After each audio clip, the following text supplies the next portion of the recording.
నువ్వేంటో నాకు బాగా తెలుసు కాబట్టి అందుకే పొద్దున్నే లైట్గా ఇరిటేట్ చేశా. ఇంకొకసారి ఇలా పొద్దున్నే వచ్చి ఇరిటేట్ చేయి, ఖచ్చితంగా కొడతా. నా భార్య చేతిలో దెబ్బలు తినకుండా ఇంకెవరి చేతిలో తినమంటావు? కొట్టు దాత్రి. మాటలు మాత్రం ఏ మాత్రం తక్కువ లేవు. పద వెళ్ళి పోచేద్దాం. పద.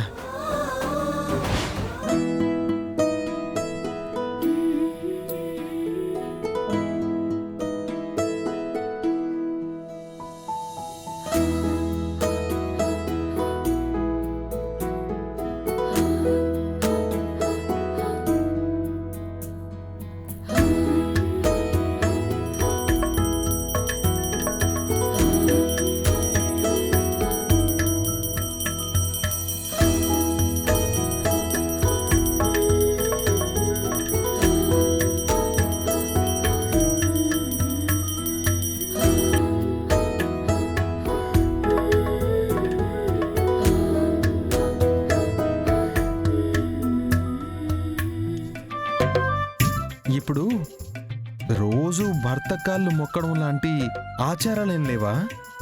ఎందుకు లేవండి, ఉన్నాయి. ఏమండినా? వావ్, పొద్దున్నే ఎంత అదృష్టం నాకు.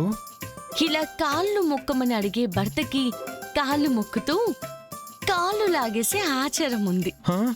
హా? ఆ మొక్కనా? నో. ఒక్కసారండి. నహి. అరే పర్లేదు.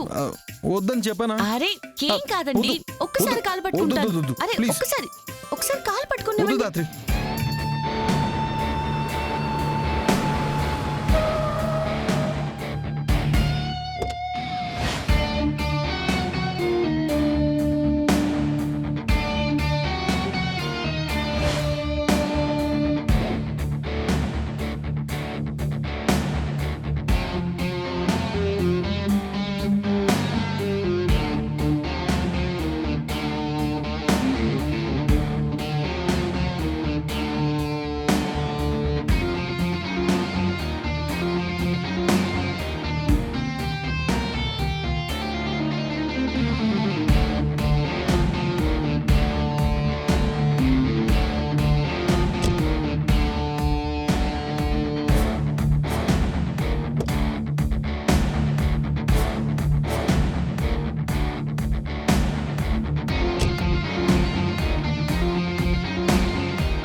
కేదార్, అత్తయ్య గారి మీద ఎవరో అటాక్ చేయబోతున్నారు.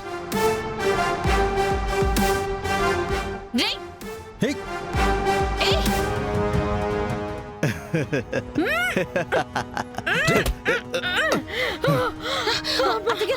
అత్తయ్య గారు, మీకేం కాలేదు కదా?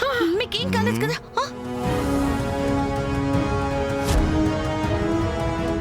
ఎంత ధైర్యం ఉంటే మా ఇంటికి వచ్చి మా అత్తయ్య గారిని కిడ్నాప్ చేయాలనుకుంటావు? దాత్రి, ముందు నువ్వు వెళ్ళి పోలీసులకు ఫోన్ చెయ్యి. వీడిని వదిలిపెట్టకూడదు. లోపలికి వెళ్దాం పదండి అత్తయ్య గారు. అది కదమ్మే నేను చెప్పేది తోరే. మీరు నన్ను తప్పుగా అర్థం చేసుకుంటా అంటారా? హేయ్, మా ఇంటికొచ్చి మా కళ్ళ ముందే మా పిన్నిని కిడ్నాప్ చేయాలనుకున్నావు.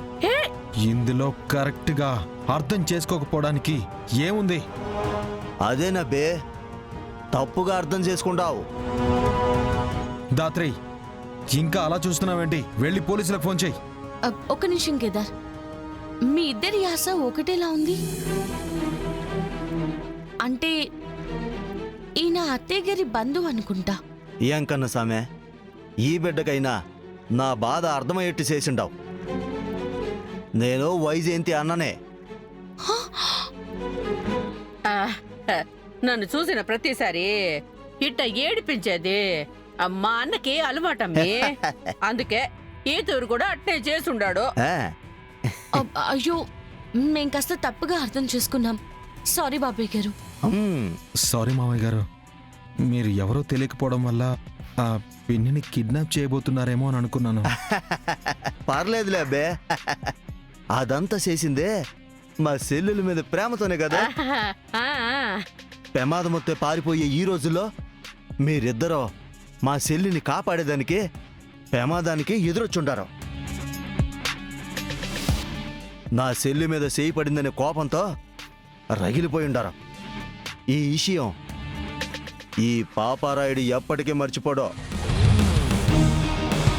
ఏం వైజయంతే ఆ, ఎట్టా ఉండావు? బాగుండానన్నా. ఊర్లో అందరూ ఎట్టా ఉండారు? నువ్వేడ ఏ పంచాయతీని ఇంటికి తీసుకురాకుండా తిన్నగా ఉండవు కదా. నేనాడ తలెత్తుకుని తిరుగుతా ఉండా. అవును, ఈ అబ్బి ఆ అమ్మి ఎవరో ఇంతకుముందు ఎప్పుడు చూడలేదే. ఎవరు? బాబాయ్ గారు, కేదార్ సుధాకర్ మావయ్య గారి. అయ్యో అన్నా, అవన్నీ ఈయన్నే మాట్లాడుకోవాలన్నా ఏంది? పద లోపలికెళ్ళి మాట్లాడుకుందాము. ఏంది వైజయంతే, ఒక్క మాటకి ఏమైంది? ఆ మాటనే లోపలికెళ్ళి మాట్లాడుకుందాము. మీ బావని చూసేదానికి వచ్చుండవు. చూసి తేలిగ్గా కూర్చుని మాట్లాడుకుందావు గాని. రండన్నా రండి. అది కాదే, ఏదో చెప్తా అది ఏదో ఉండదు కదా. చెప్తా ఉంటదిలే, నువ్వు రా. దాత్రి, మనం అలా మాట్లాడినందుకు, నేను కొట్టబోయినందుకు మామయ్య ఏమైనా ఫీల్ అయి ఉంటారంటావా? చచ్చా, అలా ఏం లేదులే కేదార్. మనం అత్తయ్య గారి కోసమే కదా ఇదంతా చేసింది. ఆయన అర్థం చేసుకుంటారు. నీకు అత్తయ్య గారి బిహేవియర్లో ఏమైనా చేంజ్ కనిపించిందా? ఏం చేంజ్? అదే, బాబాయ్ గారు నీ గురించి అడగగానే అత్తయ్య గారు కంగారు పడ్డారు, మాట మార్చేశారు. ఆ తర్వాత కూడా మనం ఎవరో చెప్పనివ్వకుండా బాబాయ్ గారిని లోపలికి తీసుకెళ్లడానికి ట్రై చేసినట్టు అనిపించింది. అవునా? నాన్న గురించి నిజం ఆయనకి తెలుసో లేదో దాత్రి. తెలిస్తే బాధపడతారని పిన్ని చెప్పకుండా ఉండడానికి అలా మాట మార్చారేమో. అయ్యుండొచ్చు కేదార్. చూడాలి, అత్తయ్య గారు అసలు ఆయన చూసి ఎందుకు కంగారు పడ్డారు. హా, టాబ్లెట్స్ తీసుకొస్తాను బాబాయ్. సరేనమ్మా.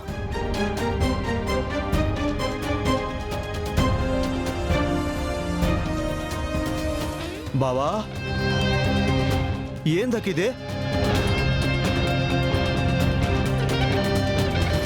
బావా, ఏమై ఉండదే? ఎంత పని జరిగిపోయింది బావా. పులి లెక్క తిరిగేటాడు ఇట హీల్ చైర్లో చూడలేకపోతాడా బావా.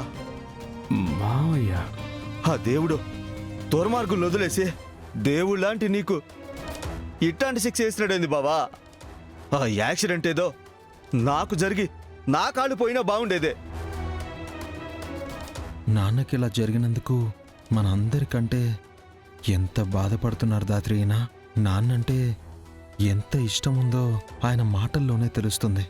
అవును కేదార్, ఇంత మంచి మనిషిని చూసి అత్తయ్య గారు ఎందుకు అంతలా భయపడ్డారు? మావయ్య గారంటే అంత ఇష్టమున్న మనిషి మన విషయం అర్థం చేసుకోలేదు.